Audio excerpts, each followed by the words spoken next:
I'm Rafian Stocks, Bellator champion, and tune into the Don't Tap podcast because I'm about to beat the at this kid. Hey, welcome to another edition of the Don't Tap podcast. I'm Callum McGregor, one half of the podcast. This week, Nick Eagle will be out. He will be back for the next event. Unfortunately, well, not unfortunately, he has some really big things going on in his life right now, some big steps that he's moving towards, and for him, I'm very happy for some of the stuff that he's been up to. So this card is real greasy. Definition of grease. So we have some guys that we wonder when the wheels are going to come off. We have some guys where the wheels have come off, and I'm not really sure what kind of angle you can find if you want to actually see that maybe even OSP comes out with a win. You have spots where guys are unproven. It's really greasy. It's just the one card that maybe just tread very, very lightly. We're going to do a cross-promotion parlay on this one. I do have a dog spot just because the ROI is too high. We've got to stick with it, so we're going to keep it nice and simple this week. First up, let's take a look at our dog. Dog of the week. Guys, Jim Miller consistently comes through. And I know that he's had a record up and down where he's fought so much. He fights so much. He does have some big losses to some really big names. But when you give me dog money on a guy who has multiple win conditions, has vet savvy, has proven time and time again that he can do what he can do with the subs, with the hands, like the guy's got power. Sure, he's been jawed. He's been taken out.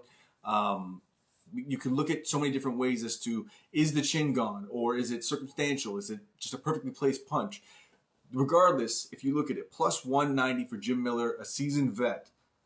I gotta lean that way, man. I gotta go with it. So Jim Miller, really he has to weather a storm from Alexander Hernandez, who's a guy who, I don't know if it's fight IQ or what it is, where he doesn't manage his systems. I was talking to Mike Malott about this, and the idea of the fight IQ and how it does sort of play hand in hand with your cardio and your systems and understanding when to go and when not to go. And the reality of the fact is I think it's more of a mental thing with this guy. He just goes so hard in the first round, and if he doesn't get his opponent out of there, he's blown so much into his strikes and any takedowns he might shoot, and he's not there in the second round. So the wheels fall off. We got Jim Miller plus 190 dog. Take that and go. Sprinkle a little bit on it, call it a day. Or you want to get crazy with it? Alexander Hernandez goes at Jim Miller. Jim Miller weathers the storm. People are wanting to live bet, but I just don't know what that first round is going to look like. So the second round, I'm just going to hit it beforehand, right? So plus 900, Jim Miller. No win condition, just the second round, Jim Miller as the victor. Plus 900, right? He has a lot of second round wins. And then on top of that, Alex Hernandez falls off a cliff in the second round. So if it gets there, that's looking really, really, really nice. Plus 900, sign me up. Now, that's the prop I like. That's the prop I really like. Second round with no win condition on it. Definitely a prop that we're going to look at. And the dog at plus 190 definitely gets some good plays. If you want to get real greasy, though, Hernandez gets gassy. Miller catches him, pops him, drops him. He could sub him, yes, and it could happen. But plus 2,500 for Jim Miller's second round KO. You want to get on your tinfoil hat, or you want to just say, dig into some of the degen moments and look at plus 2,500 second round KO Jim Miller. I don't mind that as a crazy degen prop. So that's a degen prop of the week. It's not something that I'm hanging my hat on. I'm not saying it's going to happen because his win condition could happen either way if Hernandez gasses. This is a narrative play, right? So the once again, just to play it safe, if you're looking at just value dog money plus 190, call it a day. If you want to dig into some props, second round where it's at, Jim Miller, either way, submission, KO. But if you get KO by itself, plus 2,500. I'll just touch on a quick money line. Jessica Andrade, to me, is tried, tested, and true. I know she's on short notice. I get it. The levels are there. And although that Blanchfield is an absolute fucking monster, an assassin, as Joe Rogan says, a beast, I get it. She has the tools to submit you, the tools to smash your soul. I understand. But the levels, this is a step up. This is a huge step up right now. This is not Molly McCann. So we have Andrade, who's coming in short notice. I get it. That might be a little bit of a hindrance for some people if they don't want to touch it. But I think you're just giving me value. I'm getting value on Andrade. I think that this is a show me spot, yes. But if you're looking at it, I got to touch her at minus 135. I think once they hit the scales, I think you might see Andrade. I think she's going to make the weight fine. But I think the reality is you're going to see Andrade her line just going to blow up a little bit. So I think get on it early, I think, is my opinion. I could be wrong. Some sharper guys might think differently on this one. But Andrade money line, I like it as a play. That'll be the only money line of the week, though. All right, for the Don't Tap Parlay, here's what we got. It's a tough week. You got to be careful. I had some pieces on there I juggled around with. I was coming up with ideas of this and that, but I found myself stretching. If I'm looking at Bueno Silva at minus 500 as a parlay piece where I just don't feel right about it. I had to drop her off the piece. So our value's gone down a little bit, but man, I think we're being safe by just being smart with this one. So let's take a look. We have first top piece of the parlay would be Jessica Andrade. I know she's coming in at short notice, but it's pedigree, it's levels right now. She has all the tools that Blanchfield has. She has more power than Blanchfield. Blanchfield is now fighting a step up in competition that she's never seen before. This is an unproven scenario where maybe you would normally want to stay off, but when it's the main event and I have it as a hedge opportunity, Andrade, tried, tested, proven, I'm going to get her at minus 135. I think right now I got to look at it like it's value on Andrade at minus 135. It's not the dog money on Blanchfield. She's not proven at this level yet. I get the pedigree. I get the level. I get what we see in her. Everybody sees in her. She's been called the beast. She's been called an assassin. But right now, this is a level up. What does she look like as a nail? I don't know. So I'll leave Blanchfield as a potential hedge option on this parlay, but Andrade minus 135 to hammer down on the base point of this parlay.